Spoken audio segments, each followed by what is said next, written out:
You are listening to part 92 of our series, 7 Medicines, The Wise Woman Way, with Susan Weed at Time Monk Radio. Hello, Susan, and welcome back to Time Monk Radio. Hey, Gemini, thanks so much for sharing that story with us last week. I always think that we learn so much from the stories.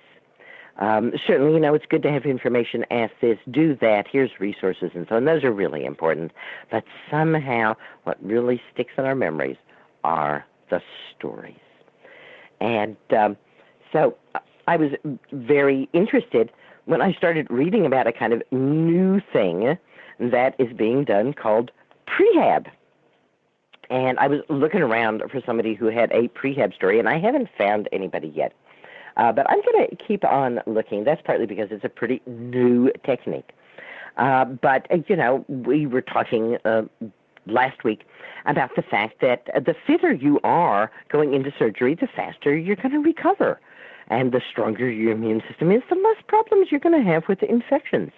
A growing body of evidence suggests that in the same way that you train yourself, if you were going to run a marathon or drive in a race car drive, that you can actually train your body to prepare it for surgery. What an interesting idea. Wow. Yeah. The benefits of pre-surgery physical therapy have been shown to extend not just to direct physical things. Of course, prehab started with joint replacements. It's like, okay, we're going to do this. Let's do some habilitation before we have to do the rehabilitation, and then it will be more in your mind and your body, and these exercises afterwards will be easier to do because you've done them before. But it has spread now. Coronary bypass surgery, colorectal cancer, other cancers, but better we prepare ourselves for surgery, the better our outcome is going to be. A review published in Journal of Bone and Joint Surgery found that prehabilitation reduced the need for post-operative care by 30%. And we're not talking about a huge amount of stuff here. Patients who took part in as few as 1 or 2 pre-surgery sessions had much better outcomes than people who had none. Prehab patients not only had physical exercises to do, they were also trained in how to learn any aids they would have to use in their rehabilitation for a knee or hip replacement. That would be crutches, canes, walkers. And patients were also trained to plan for their recovery and to have reasonable expectations about how they were going to progress. A study done about 10 years ago and published in Arthritis and Rheumatism reported that patients who followed a 6-week exercise program before hip or knee replacement improved their functioning and muscle strength, thus reducing the need for post-op therapy by 20%. Activities that are not very stressful are the activities that we're looking for here. Water workouts, stationary biking, elliptical machine workouts, brisk walking, especially outside, and easy yoga have turned out to be some of the best things to do before your surgery. If your doctor gives you instructions for post-surgery exercises, jump the gun and start doing them before the surgery as well.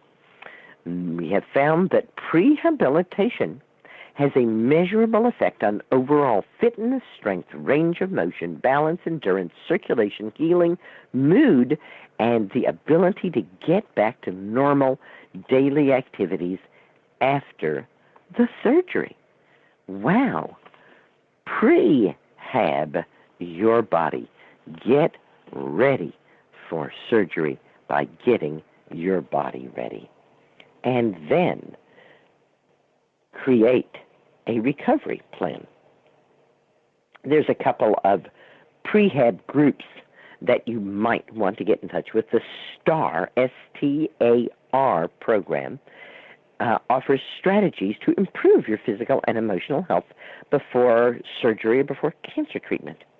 There are about 200 star programs nationwide, and you can find them at oncologyrehabpartners.com. oncologyrehabpartners.com. oncologyrehabpartners.com. And there's another group, strongforsurgery.org. STRONGFORSURGERY. Strong for Surgery is designed to optimize health before all kinds of surgery. It is currently used in hospitals on the West Coast, but they're hoping to launch it nationally, and hopefully by the time you read this, you will have an opportunity to work in your hospital with Strong for Health. All right. We have asked our questions. We have determined that we do indeed need this surgery. We have asked for different opinions, and we have chosen the surgeon and the anesthesiologist and the hospital where we are going to get the care that we consider best. We have prehabbed ourselves by making ourselves better physically and mentally. Now we need a recovery plan. I want to say again, we're in the seventh medicine. The risks are high. We can die. We can have permanent disabilities. The story that I read the first week of this month about the woman who had an operation to prevent a stroke, and it caused a stroke. And 20 years after that operation, she's still paralyzed on one half of her body. Surgery causes problems. Be prepared to deal with those problems before you have the surgery. What kinds of problems?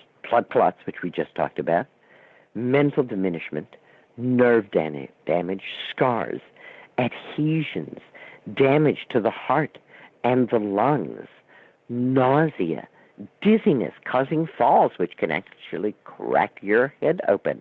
There's a long list of things that happen as a result of the anesthesia used during the surgery. I've been talking off and on about my hernia repair, and I was quite amazed to discover that although local anesthetic was used, I was nonetheless quite dizzy. I was taken out of the surgical room and into a recovery room in a wheelchair, and then taken to my room and put to bed. And within the hour, I had to get up and go pee, and I thought nothing of it, swung my legs off the bed, stood up, and was glad I was standing by the bed because the whole room began to lurch and spin in a most alarming way. When I asked about it, they said, well, yeah, even though we inject it locally, it does wind up in your brain, and it can cause some real side effects, even as it's wearing off. Some of those side effects are going to be pretty obvious, like being dizzy when I had to go to the bathroom, and they can be dealt with right then, or they will simply go away on their own. Others can take months or years to surface and are very difficult to deal with. Your after-surgery plan will help you to prevent chronic pain, contracture, and disability. The more proactive you are about your after-surgery plan, the better results you are going to get, not only in the present, but in the future as well. I have looked at 4 areas that seem to be the most important to me in creating your post-operative plan. Pain management, rehabilitation, assistance that might be required, and restrictions. For instance, talking about taking antioxidant vitamins. If you are usually popping vitamins, knowing that taking antioxidant vitamins can actually cause a clot during the postoperative period should be enough to stay your hand at it. The pain management piece is perhaps the most important of those pieces.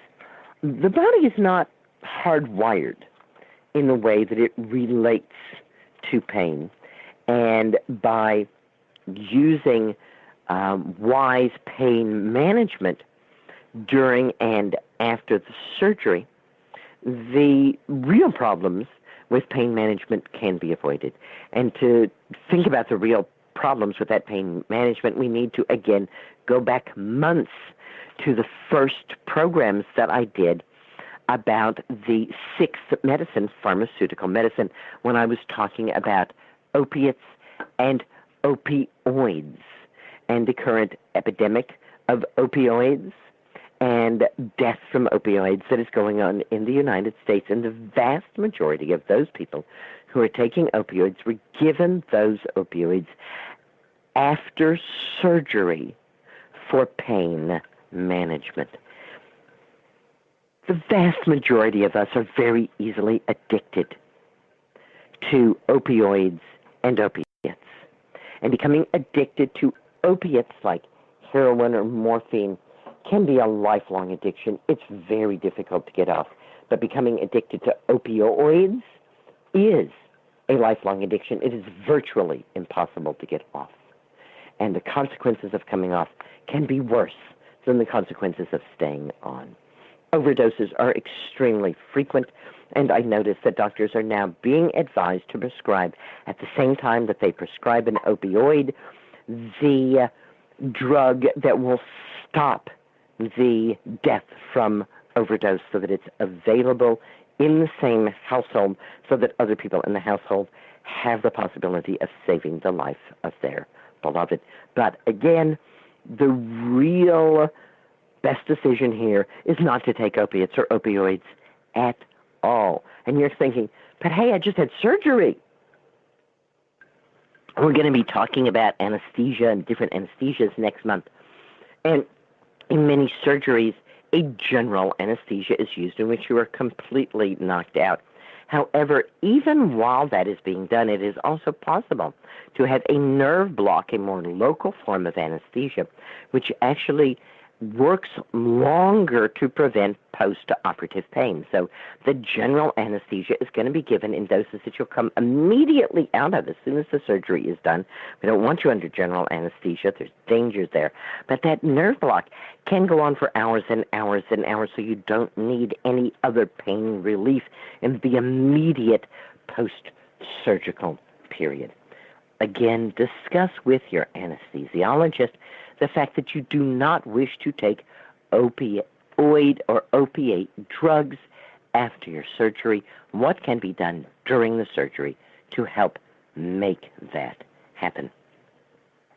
There is a new medical specialty called an intensivist, and intensivists are specially trained to manage the care of those in the intensive care unit, also known as the ICU. In hospitals that have intensivists, there are 40% less deaths in the ICU. Did you check to see whether the hospital you're going to uses intensivists? That's INTENSIVIST. Reduce your risk of death by 40%. I think it's certainly worth it. During the surgery, high-tech help can help you post-operatively. We all think that it's just outrageous that a surgeon can leave a sponge in somebody because we're thinking about a bath sponge, but a sponge is actually often a very small thing used to sop up blood, sometimes even as small as a piece of gauze. And the fact of the matter is they are really easy to miss before that surgical incision is closed. Most hospitals now count how many sponges go into the operating room and count again how many have come out of the patient to prevent leaving them inside there. But the newest high-tech way is to put a little radio chip on every single sponge, and then to run a radio wand after the person before closing the surgical incision to make sure that there are no sponges left there. Ask your surgeon if he uses radio-chipped sponges or if that's going to be an issue at all in your surgery. We talked before about how important it is to have a dear one with you, a beloved, a partner, mother, sister, daughter, grandparent, advocate, somebody there for you. What can they do? First of all, they can insist that all medical personnel wash their hands. And going back to Gemini's story about her grandmother who got a horrible infection because the anesthesiologist didn't wash his hands, insist that all medical personnel wash their hands. Your advocate, your loved one, can be sure that you are given the correct meds at the correct times, and that if you have said you don't want opiates or opioids, they can check to be sure that you are not being given those drugs. They can oversee that sterile procedures are used if blood is drawn from you or if a catheter is inserted. Again, like washing hands, it seems to us here on the sidelines that these are pretty obvious things. In the hospital, wash your hands before you visit that patient and follow sterile procedures if you can draw blood or insert a catheter.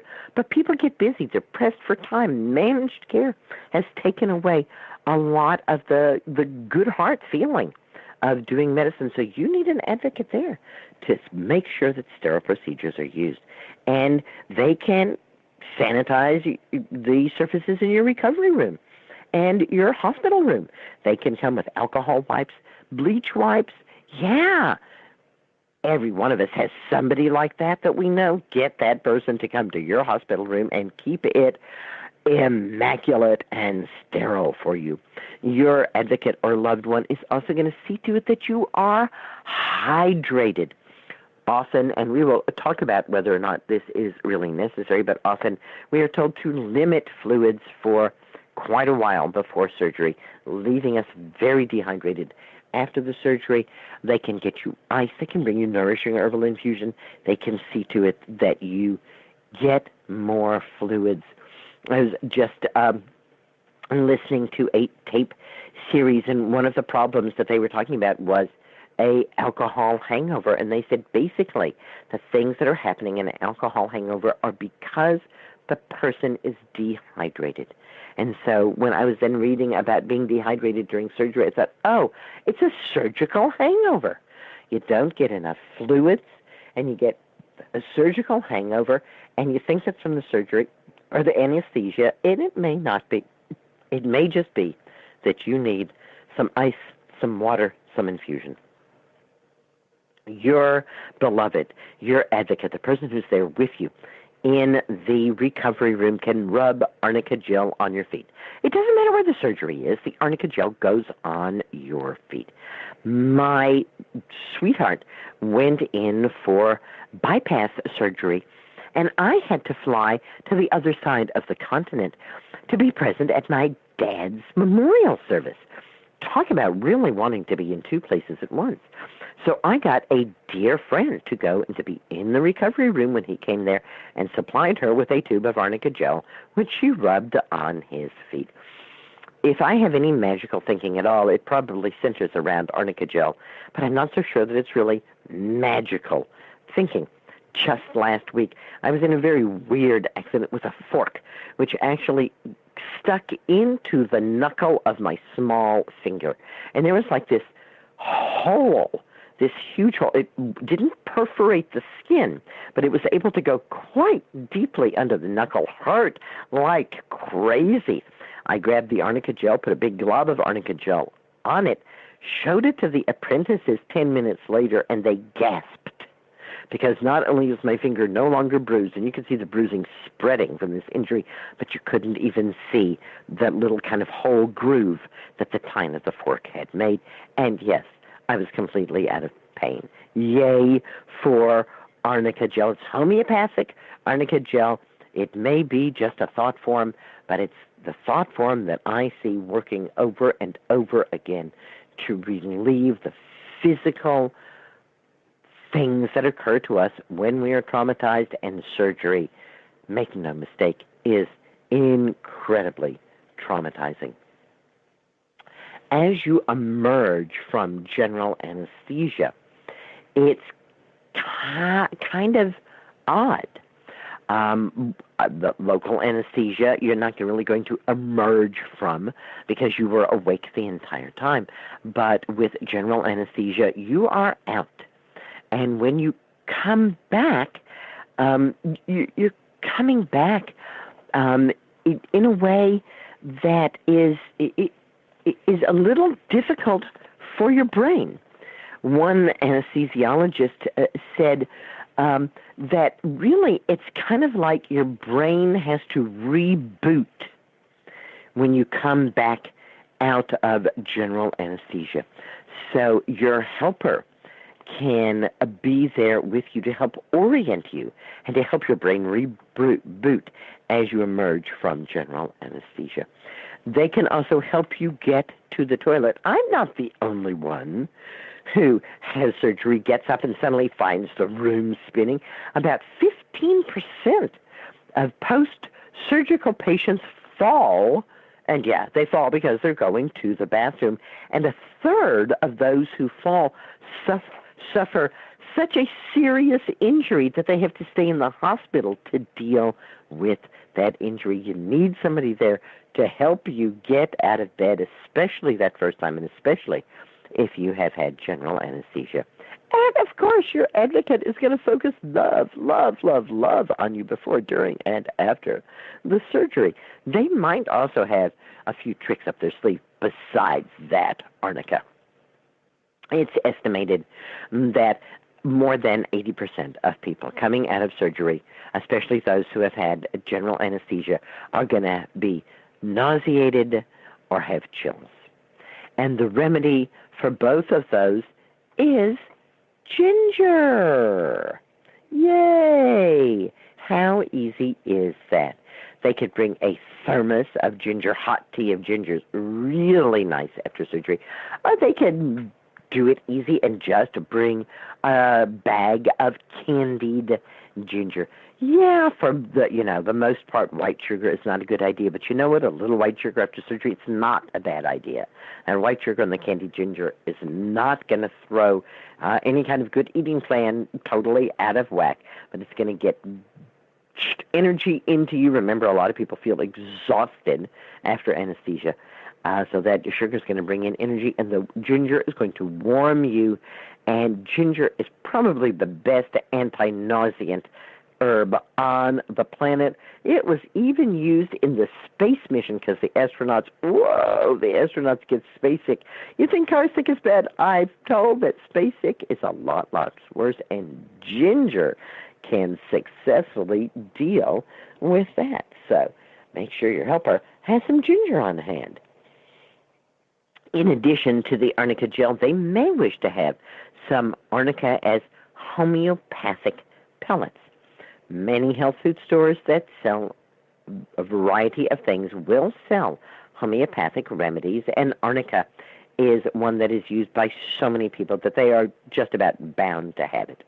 And a 30X or even a 1C is reasonable. 30X is 30 times 10, and 1C is 1 times 100.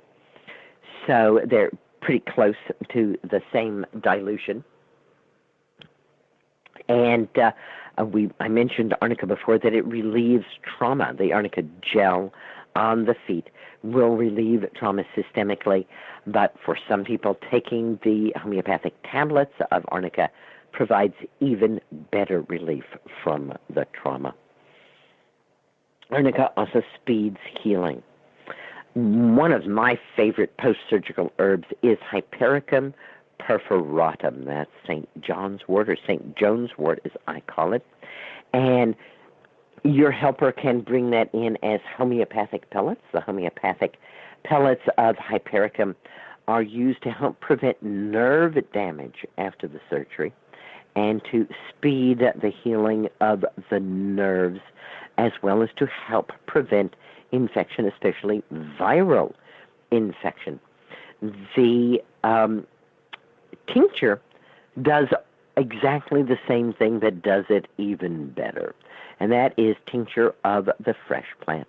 I have found it pretty easy to walk into hospitals with bottles of tincture in my pocket and to give those discreetly to people. We're going to be offering them liquids because we want them to be hydrated. We're going to put some hypericum tincture in that liquid.